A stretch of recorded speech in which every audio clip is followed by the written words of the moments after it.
In 1920, a man left his home before dawn. He carried a leather satchel filled with letters, a single lantern, and a prayer whispered into the freezing air. He would not return for 3 days. And when he finally did, frostbite had claimed 2 of his fingers, but every single letter had been delivered. This was not an act of heroism. This was simply Tuesday. What does it take to carry the weight of human connection across a land that wants you dead? How far would you walk through snow that swallows men whole, through temperatures that freeze tears before they fall, through a silence so vast it drives the mind to madness? Tonight, we journey back 100 years, to the age of the forgotten postman. And maybe you've forgotten too, so I'll remind you. Warm your heart, leave a like, turn on notifications, and subscribe to the channel. The year 1920 stood at the crossroads of history. The Great War had ended just 2 years prior, leaving a world scarred and searching for normalcy. Cities hummed with the electricity of jazz and automobiles, while Wall Street danced toward its eventual catastrophe. It was a decade that would roar with innovation, but in the vast, empty spaces of America, time moved differently. Beyond the gleaming cities, beyond the paved roads and electric lights, there existed another America. An America of endless prairies, frozen tundras, and mountain ranges that had never felt the footprint of progress. In these forgotten corners of the nation, people lived in complete isolation, cut off from family, from news, from the very pulse of civilization, and their only threat to the outside world was a single figure trudging through the wilderness: the rural mail carrier. These were not ordinary men. They could not be. The United States Postal Service demanded something almost inhuman from those who volunteered for rural and frontier routes. Neither snow nor rain nor heat nor gloom of night, the ancient creed borrowed from Herodotus, was not merely a motto. It was a contract written in blood and frostbite. And in 1920, that contract was tested every single day. What you are about to witness is not fiction. These are the true stories of the men who carried letters across a land that offered no mercy. Before we can understand the sacrifices of 1920, we must first travel back to 18. For centuries, if you lived outside a city, receiving mail required a journey. You had to travel to the nearest post office, sometimes hours away, to collect whatever letters might be waiting. For farmers and rural families, this meant leaving crops unattended, livestock unfed, and precious hours lost on muddy, treacherous roads. Then came rural free delivery. On October 1st, 1896, the United States Post Office launched an experiment that would change American life forever. 5 routes were established in West Virginia, and for the first time, mail carriers ventured out from post offices to deliver letters directly to rural homes. The experiment was a staggering success. Farmers wept when they received their first letters at their own doorsteps. Isolated families suddenly felt connected to a nation they had only heard about in whispered stories. But this triumph came with a hidden cost that no one had anticipated. The post office had promised to reach every American, no matter how remote,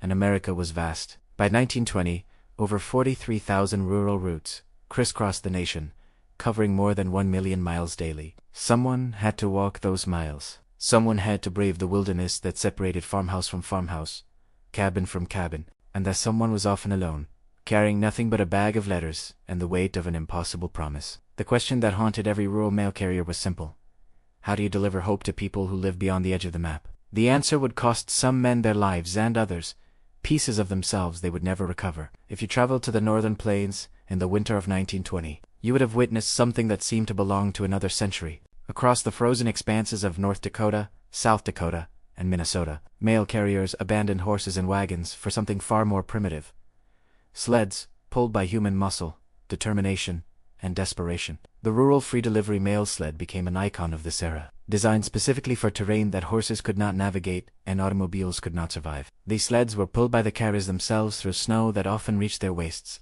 The Smithsonian Institution preserves one such sled to this day, a testament to an age when the mail moved at the speed of human endurance. Consider the mathematics of suffering. A typical rural route in Dakota covered between 20 and 30 miles. In summer, a carrier on horseback could complete this journey in 6 to 8 hours. In winter, pulling a sled through deep snow, that same route could take 3 days. 3 days of walking through a white void where temperatures regularly plunged to 40 degrees below zero. 3 days, where a single wrong turn meant death. The carriers who survived these routes spoke of a peculiar phenomenon. After the first day, the cold stopped feeling cold.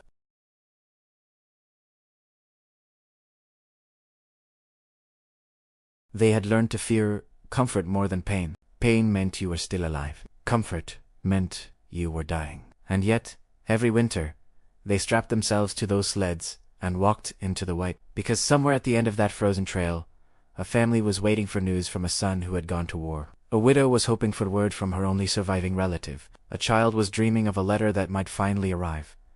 The mail had to move. The Alaskan frontier. While carriers in the lower 48 states faced brutal conditions, their counterparts in Alaska confronted something that defied comprehension. The territory of Alaska, in 1920, was not merely remote, it was alien. A wilderness larger than most nations, populated by fewer than 60,000 souls scattered across a landscape of mountains, glaciers, and frozen rivers that seemed designed to kill. The first official mail route in Alaska had been established in 1867, the very year the United States purchased the territory from Russia. But by 1920, the postal system in Alaska remained almost medieval in its methods. There were no roads connecting most communities. No railways penetrated the interior. The only way to move mail was the way it had been moved for centuries, by dog sled, by foot, and by sheer human will. The numbers tell a story of impossible geography. A mail carrier operating out of Nome might be responsible for delivering 2 villages spread across 500 miles of frozen tundra. A single route could take 2 weeks to complete 2 weeks of sleeping in snow caves, rationing dried fish and hardtack, and praying that the dogs did not die before the destination was reached. But Alaska would also witness the first glimpse of the future. In 1920, a young pilot named Carl Ben Eilson began experimenting with airmail delivery in the territory. The post office was skeptical. Airplanes were unreliable machines that crashed with alarming frequency. But Eilson understood something that bureaucrats in Washington could not, in a land where the mail carrier's greatest enemy was distance itself. The airplane was not a luxury. It was salvation. It would take years before aviation transformed Alaskan mail delivery. And know that without your like, the channel will take years to grow. So leave your like and help us. In 1920, the dog sled remained king, and the men who drove those sleds remained among the most isolated humans on Earth. We speak casually of letters today. A piece of paper, songwords. Songwords, nothing more than a trivial communication in an age of instant messaging and video calls. But in 1920, a letter was something else entirely. A letter was a lifeline. Consider what it meant to receive mail in rural America a century ago. There was no telephone in most farmhouses. No radio brought news from distant cities. No television flickered in darkened living rooms. The only connection between a family in remote Nebraska and the rest of human civilization was the mail carrier who appeared at the end of their dirt road, satchel in hand, bearing whatever fragments of the outside world he had managed to carry through the wilderness. A letter from a son serving overseas could mean the difference between hope and despair. A legal document could transfer property, end marriages, or announce inheritances. A seed catalog arriving in the dead of winter could spark dreams of the spring planting to come. Mail order catalogs from Sears and Montgomery Ward were not simply shopping tools. They were windows into a world that rural families could barely imagine. The mail carriers understood this weight. They spoke of it in their journals and led us the peculiar burden of carrying hope across frozen miles. One carrier in Minnesota wrote of delivering a letter to a widow who had not received word from her soldier son in 18 months. She had assumed him dead. The letter he carried confirmed that the young man had survived the war and was returning home. The carrier described watching the woman collapse in her doorway, weeping with a joy so profound it seemed to crack the winter air itself. This was the invisible weight they carried, not ounces of paper, but the entire emotional landscape of isolated humanity. Every letter was someone's prayer answered or someone's heart broken, and the men who delivered them bore witness to it all. Death stalked the mail routes of 1920 with a patience that never wavered. The methods of dying were numerous, but the outcome was always the same. A carrier who left his home and simply never returned. A storm could descend without warning on the Great Plains, reducing visibility to zero and temperatures to fatal levels within minutes. Blizzards were the most common killer. Carriers caught in such storms had few options. They could attempt to find shelter: a farmhouse, a barn, even a shallow depression in the earth. Or they could keep walking, trusting their knowledge of the route to guide them through the white blindness. Both choices had claimed lives. But blizzards were not the only threat. Wolves still roamed the northern territories, and a lone carrier made an tempting target. Rivers that had seemed frozen solid could give way without warning, plunging man and horse into waters so cold that survival was measured in seconds, not minutes.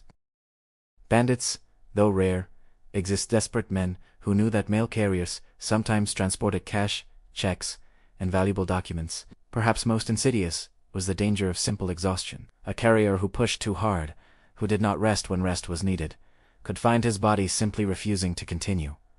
Hypothermia would creep in, frostbite would claim fingers and toes, and eventually the body would demand sleep, the kind of sleep from which there is no waking. The post office kept records, though they were incomplete. Dozens of carriers died each year on rural routes across America. Some were found when the spring thaw revealed their frozen bodies. Others were never found at all, lost to the wilderness, their final resting places known only to the land that had claimed them. And still, every morning, new carriers strapped on their satchels and walked into the unknown, because the mail had to move. A rural mail carrier in 1920 was, by necessity, a master of survival. The post office provided neither training nor equipment for the conditions these men faced. What they learned through experience, and experience was a brutal teacher.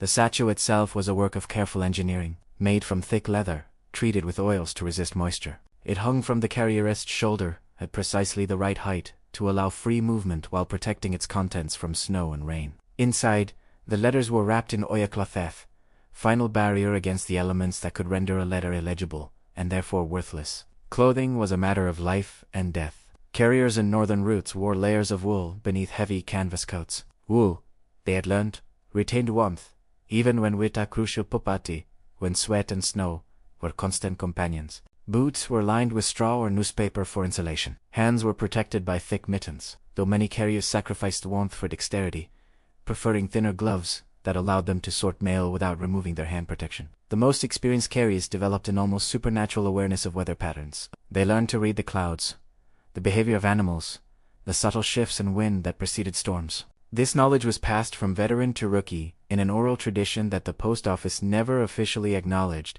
but could not have functioned without. Equipment evolved with necessity. Some carriers designed their own modifications to sleds and wagons. Others pioneered the use of snowshoes on routes where traditional footwear was useless. A few enterprising postmen even experimented with early forms of skis, a Scandinavian innovation that would not become common in America for decades.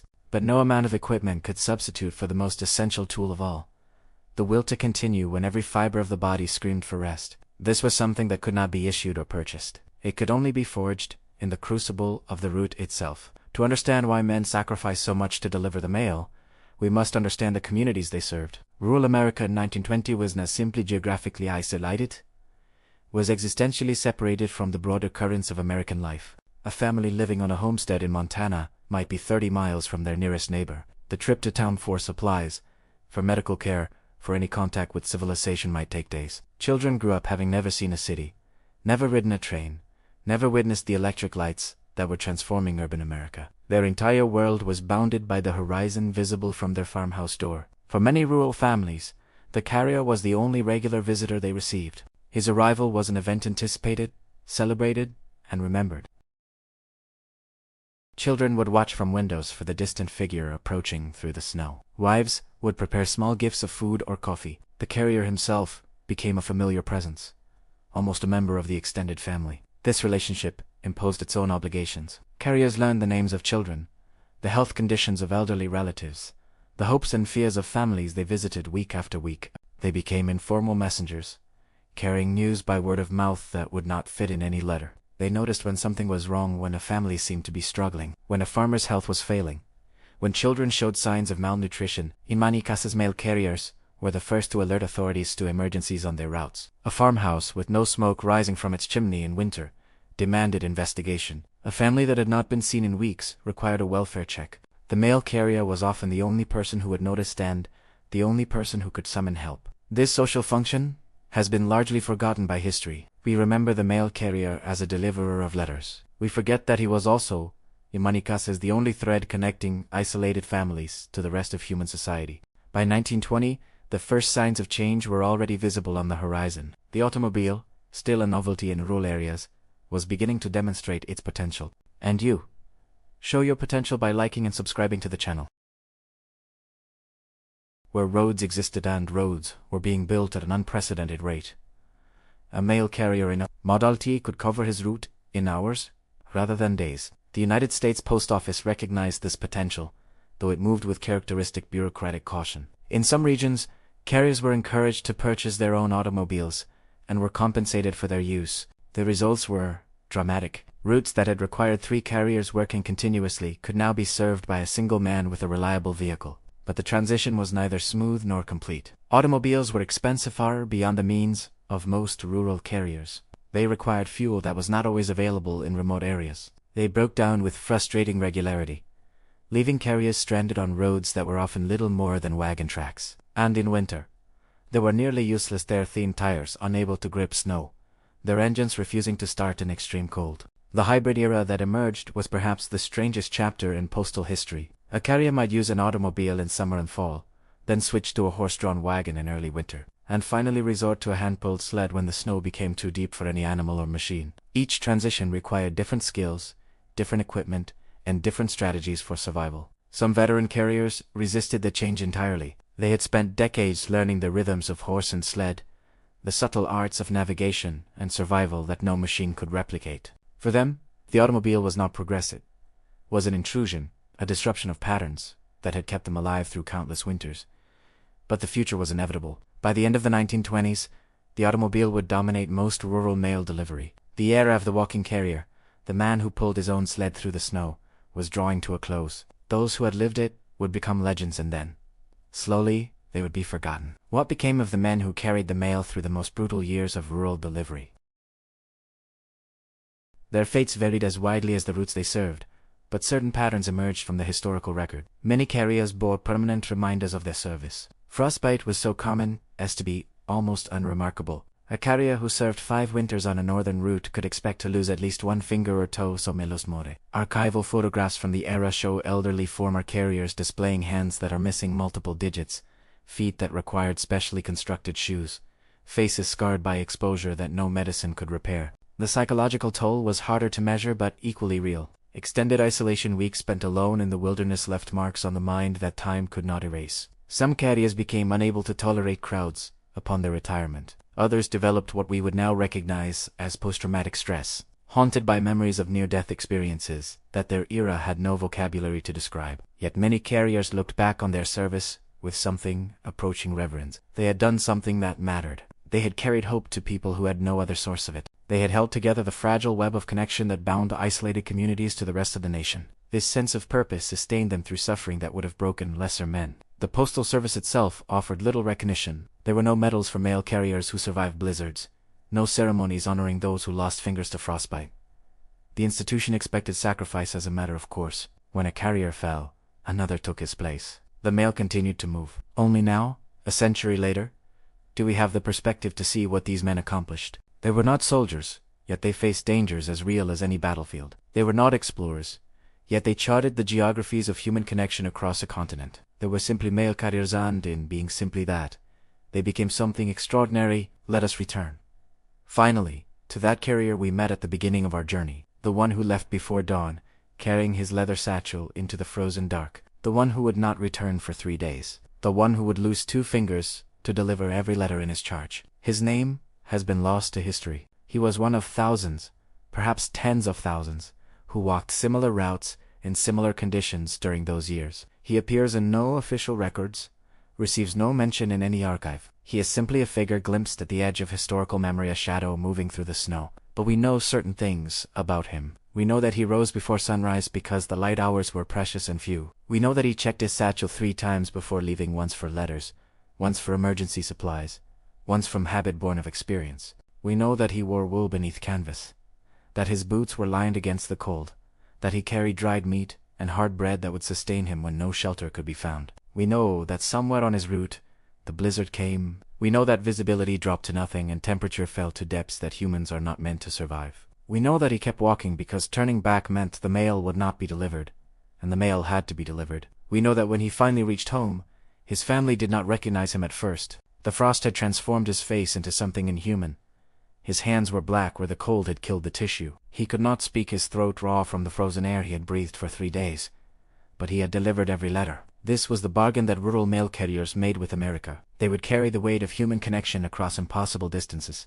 They would sacrifice pieces of themselves, literally, physically, to ensure that the mail reached its destination. And, in return, they would be forgotten. 100 years have passed since that carrier walked into the storm. The world he knew has vanished entirely. The rural routes he served are now covered by paved highways. The letters he carried have been replaced by emails that travel the globe in seconds. The isolation he fought against has been conquered by technologies he could not have imagined. When you receive a letter today, a physical letter, with handwriting and a stamp and all the weight of human intention behind it, you participate in a tradition that stretches back through centuries. You hold in your hands the same miracle that once required men to walk through blizzards, to risk everything for the simple act of carrying words from one person to another. The mail carriers of 1920 understood something we have forgotten. Communication is not free.